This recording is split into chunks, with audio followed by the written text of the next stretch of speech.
Today, we're going to dive into something pretty fascinating, the architecture of the self. I mean, how do we actually deliberately reshape who we are? To get to the bottom of it, we're going to connect three worlds that seem like they have nothing in common: the hardcore science of bodybuilding, the ancient art of magic, and the data that, believe it or not, ties it all together.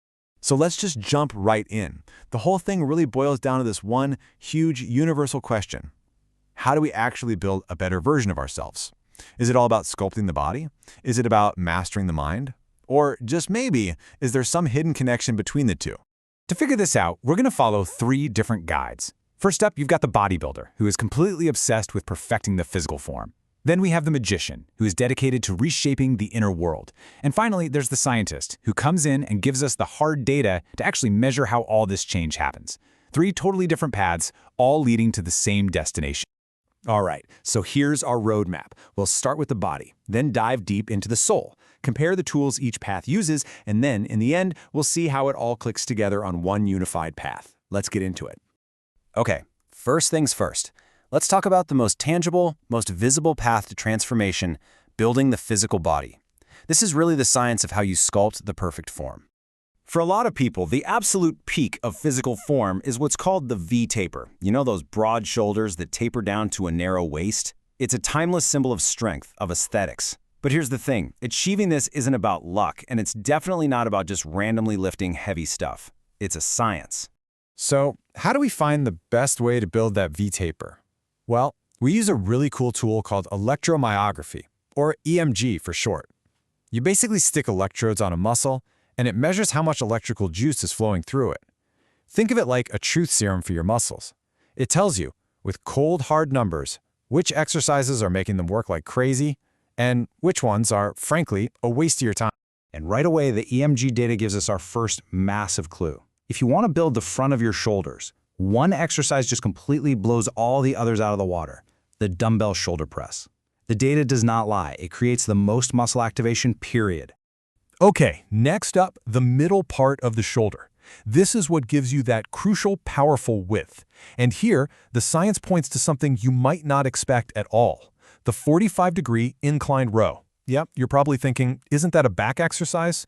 Well, the EMG proves it hits those middle delts harder than anything else.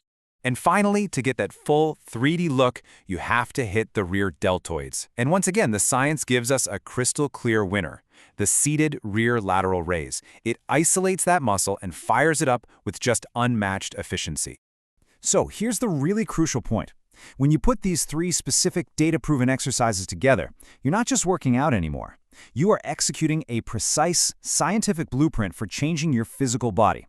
Every single rep has a purpose, and that purpose has been measured and confirmed.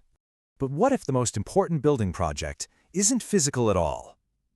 That brings us to our second path: becoming architects of the soul. This is an inner journey that a lot of ancient traditions called the great work, the lifelong job of perfecting yourself from the inside out. You see, in traditions like Kabbalah, the body isn't just some aesthetic project to show off. It's seen as a worthy vessel.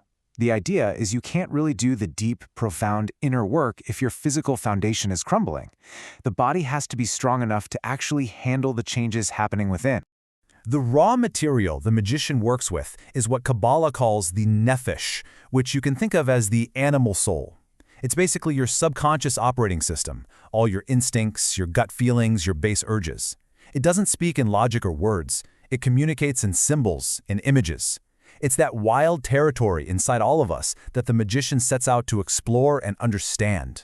So, what's the big obstacle on this path? This quote just hits the nail on the head. Our conditioning, all our past hurts, our ingrained habits, it acts like a warped mirror inside us. It makes us react to what's happening right now based on stuff that happened years ago, which just creates this endless cycle of misery. The magician's first job is to polish that mirror. And how do they do that? Well, not by ignoring the problem, that's for sure. They face it head-on with a very clear method. Step 1. You intentionally provoke your inner demons, your triggers, your complexes to come to the surface. Step 2. You just look at them, you see them for what they are, without judgment. And step 3, you systematically banish them using focused, daily ritual. It's basically a structured process for debugging the human mind. So now we've got two paths, one external, one internal. Let's take a closer look at the tools they use, what you could call the technology of their transformation. The scientist toolkit is all about external precision, right? You've got EMG electrodes to measure, exact weights like 70% of your 1-rep max for load, controlled repetitions for consistency, and data analysis to find the objective truth. And then you look at the magician's kit. It's the internal version of the same thing.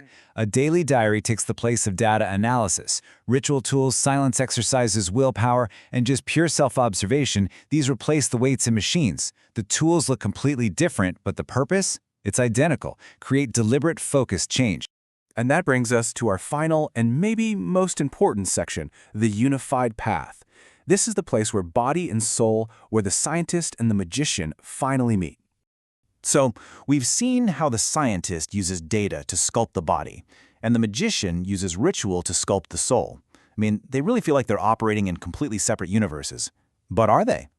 Where on earth could these two paths possibly intersect? And here it is. This is the amazing connection found in an old Kabbalistic text that actually requires physical exercise. Why? Well, because doing purely mental or spiritual work all the time can lead to what they call ego inflation. You start to believe your own hype. You get lost in your own head. So for the magician, lifting weights has literally nothing to do with how you look. It's a spiritual requirement. It's what keeps you grounded. After all, you can't lie to yourself when you're standing in front of a barbell that you just can't lift. That hard, physical reality keeps all the inner work completely honest. And when you look at it this way, the parallels they're undeniable. Both of these paths are built on the exact same core principles. The scientist's detailed lab report and the magician's daily diary, they're both forms of rigorous self-observation. And the bodybuilder pushing their muscles to failure is practicing the exact same principle as the magician facing down an inner complex. They are both about consciously meeting and then overcoming resistance. So in the end, it really seems like the bodybuilder in the gym and the magician in their temple are just climbing the same mountain, but from different sides. Every single deliberate, disciplined act, doesn't matter if it's lifting a dumbbell or observing a thought, is an act of self-architecture. It is reshaping you inside and out. So the only real question left is, what are you building?